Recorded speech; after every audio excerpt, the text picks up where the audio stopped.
Tamang-tama ang pagbabalik ni Green. GSW champion kapag malulutas ito. Sixers, move on na kay Harden. Ngunit bago ang lahat, kung gusto niyo ng matibay na basketball shoes, Curry 10 mabibili lamang sa halagang 2,100 pesos. I-click lamang ang link sa comment section or bisitahin lamang ang tiffen.com for more high quality shoes. Nangako si James Harden na hindi siya lalaro para sa isang koponan na pinamumunuan ni 76ers team president Daryl Morey. Natutunan ng Sixers na tila seryoso si Harden sa kanyang pangako matapos skip ng gwardya ang buong preseason ng Philadelphia matapos niyang humiling ng palitan. Opisyal na wala si Harden dahil sa personal na bagay at hindi siya nag-practice kasama ang Sixers ngayong linggo at wala rin ang 3 beses na kampiyon sa NBA sa scoring noong Biyernes sa Wells Fargo Center para sa huling laro kontra sa Atlanta. Naglalagay pa rin ng jersey ni Harden sa arena. Ito ay makikita lamang sa mga tindahan ng koponan para sa $139.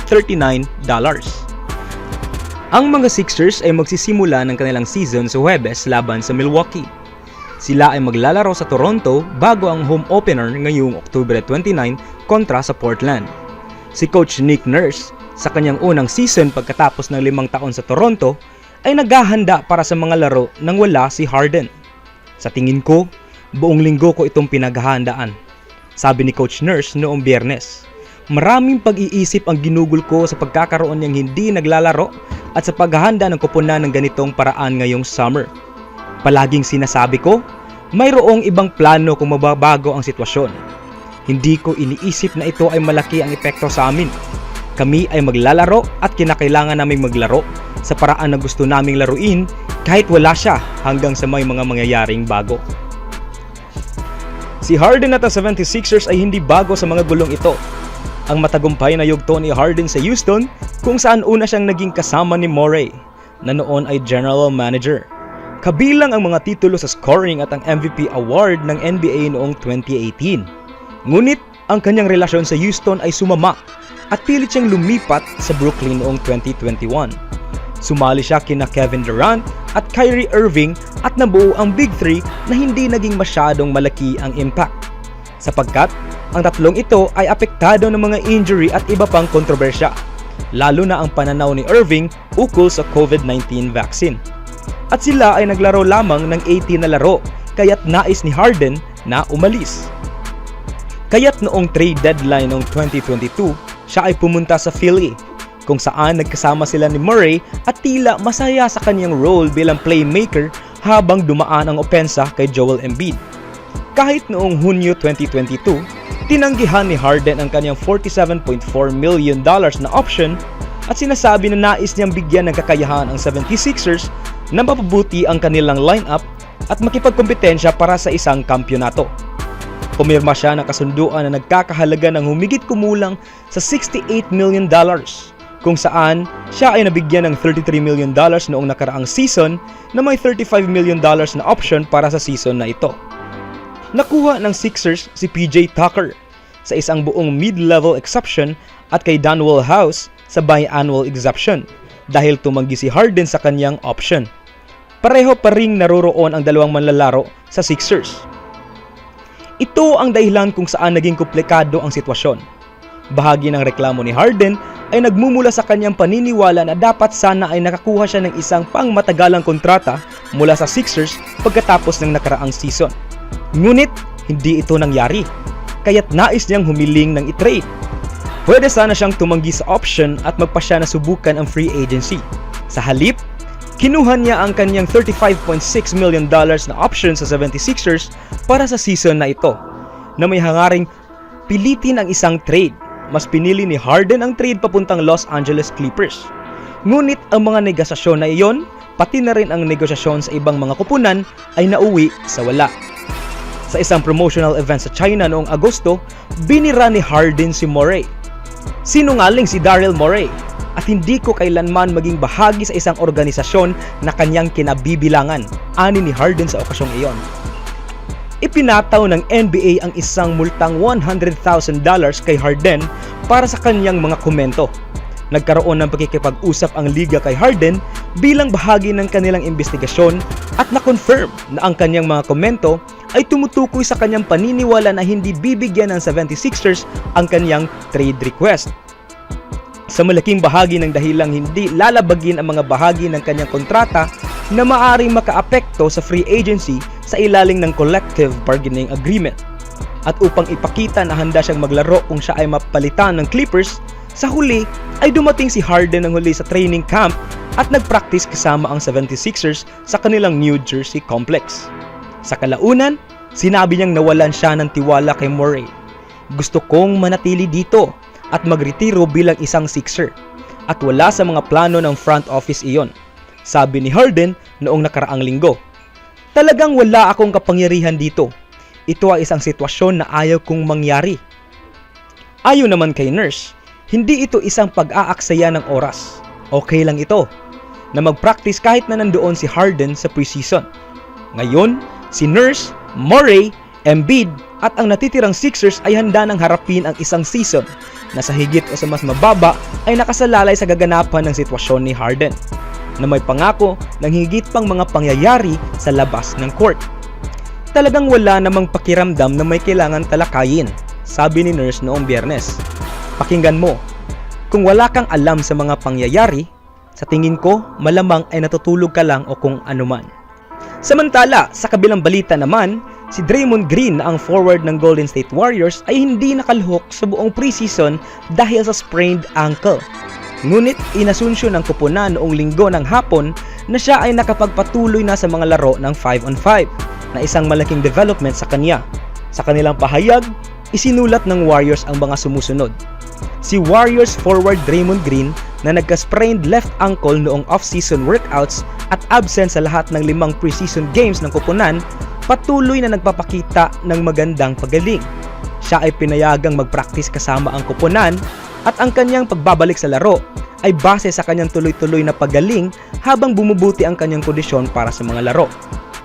Batay sa update na ito, tila maaring handa na si Green para sa opening night na magiging napakahalaga para sa Warriors. Ang kanyang status para sa opening night ay nagiging usap-usapan mula nang unang maanunsyo ang kanyang injury. Ngunit ang paggaling tungo sa mga laro ay nagpapahiwatig na malapit na ang kanyang pagbabalik.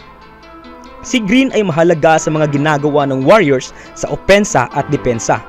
At bagamat wala pang pagkakataon na magkaroon siya ng laro kasama si Chris Paul, hindi dapat magkaroon ng malalim na learning curve para sa dalawang sa pinakamatalinong manlalaro sa laro. Kung magagamit nga si Green ng Golden State sa opening night, magiging labis na nakakaintriga na makita kung anong starting lineup ang kanilang gagamitin pagkatapos subukan at iba't ibang kombinasyon sa preseason. Sa sumunod na balita naman, sa pagtatapos ng NBA preseason, maituturing na tapos na rin ang training camp ng Warriors para sa 2023. Bagamat may mga bahagi na naging magaan, mayroon pa rin isang mahalagang hamon na nanatiling hindi pa rin tapos. Ang preseason ay nagpapakita ng kanilang mga kakulangan sa depensa. Mayroong maraming kailangang ayusin sa aspetong ito bago nila maasahang makamit ang antas na kinakailangan para maging contender sa kampyonato. At 2 araw na lang ay Game 1 na ng regular season.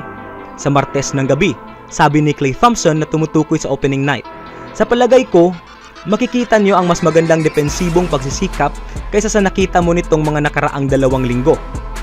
Si Coach Steve Kerr, bagamat umaasa ay mas maingat. Kailangan tayo ay maging mas consistent, sabi ni Kerr matapos ang magaan na scrimmage noong linggo. Hindi ko naisip na maganda ang ating depensa noong preseason. Kailangang mag-improve ito. Ang mga laro sa preseason ay mga unang hakbang patungo sa pagbuo ng magandang mga ugali. At ang Warriors ay lubos na hindi pantay-pantay sa kanilang depensa. Ang resulta ay isang rating na 108.7 na nasa ika-22 na pwesto sa pagitan ng 30 na koponan. Ang mga numero na iyon ay nagpapakita ng kawalan ni Draymond Green na absent sa lahat ng 5 preseason games. Ngunit pati na rin sa mga di maayos na mga laro ng mga nasa court. Sa isang pagkakataon, ang aming depensa ay maganda. Sa ibang pagkakataon, wala itong kaayusan, sabi ni Green na nakasali sa scrimmage. Sa ibang pagkakataon, may mga grupo sa court kung saan sila ay nagkakaroon ng magandang komunikasyon. At saka may ibang grupo din na hindi gaanong nagko-communicate. Ito ay isang bagay na maaari kong tulungan. Si Green ay 8 beses nang napili sa All Defensive Team at ang 2016 to 2017 Defensive Player of the Year. Siya ay may kakayahan na bantayan ang lahat ng 5 posisyon. Malamang na magdusa ang depensa ng Golden State sa panahong hindi siya makalaro. Ito ay magiging mas mabuti pagkatapos ng kanyang pagbabalik. Maaaring magamit siya para sa season opener sa Martes, ngunit halos tiyak na handa na siya sa pangalawang laro ngayong October 27 laban sa Kings sa Sacramento. Si Draymond ay agad na nang pababuti sa atin dahil siya si Draymond, sabi ni Kerr. Ngunit, hindi nito pinalulusutan ang atin mula sa mga pagkakamali na aming ginawa dahil ang mga pagkakamaling ito ay mangyayari na roon man o wala si Draymond, maliban kung amin itong itutuwid.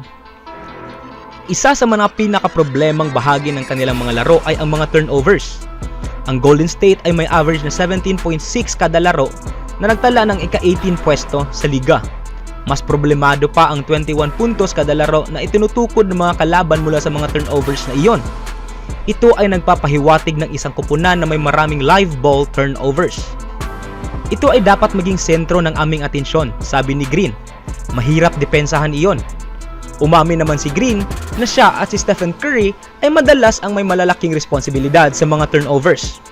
Ngunit si Chris Paul, isang player na hindi madalas magka-turnover sa kanyang career, ay magiging isang uri ng lunas. Ngunit, hindi pa rin ito nagbibigay katwiran para sa mga issue sa depensa sa half-court na nakita noong nakaraang season at muling nakita sa preseason. Mayroong masyadong maraming mga breakdown, madalas na nauuwi sa mga reach foul o sa madaling mga puntos para sa kalaban. Ang pangunahing bagay para sa grupo na ito ay ang magkaroon ng magandang komunikasyon, sabi ni Green. Ito ay isang bagong grupo na kinakailangang pang magkakomportable, matutunan ang mga lakas ng isa't isa. Ang komunikasyon ang makakatulong para mapabilis ang proseso. Ito ay ang aking sasabihin sa publiko dahil nais kong ilagay ang pressure doon at alam kong kayang-kaya niya. Kailangan namin ng mas maraming komunikasyon mula kay Kevon Looney. Si Loon ay isa na sa naging sentro ng lahat ng ginagawa namin dahil siya ay may alam sa lahat. Si Draymond ay umihiling kay Looney na gawin ang ginagawa ng dating big man na si Andrew Bogut noong panahon niya sa Warriors. Inaalam kung ano ang sinusubukang gawin ng kalaban at malakas na sinasabi ito sa mga kakampi. At gayon din upang mas naging maayos ang laro lalo na sa loob ng 3-point arc. At palaging ipaalam sa iyong mga kakampi ang mga kalagayan sa likod nila. Mahalaga para sa amin na marinig namin ang kanyang boses nang higit pa dahil mas komportable ang lahat sa korte kapag naririnig nila ang mga boses, sabi ni Green tungkol kay Looney. At siya ay lumalaki sa aspetong iyon. Sa tingin ko, oras na para sa kanya na kunin ang pinakamahusay na hakbang sa aspetong iyon. Wala akong duda na magagawa na yan at iyon ay malaking bagay para sa amin. Hanggang sa mangyari ito sa regular na pagkakataon, ito ay nasa larangang theoretical lamang. Sa ngayon, ang mga issue ukol sa depensa ay mas routine concern kaysa sa isang bagay na nagdudulot ng mataas na pag-aalala. Naniniwala ang Warriors na ito ay maaring maayos. Ang hindi nila alam ay kung gaano katagal o kailan ito mangyayari. Kaya mga kaibigan, ano ang masasabi nyo sa mga updates na ito? I-comment nyo lang ang inyong mga opinion ukol sa mga pangyayaring ito.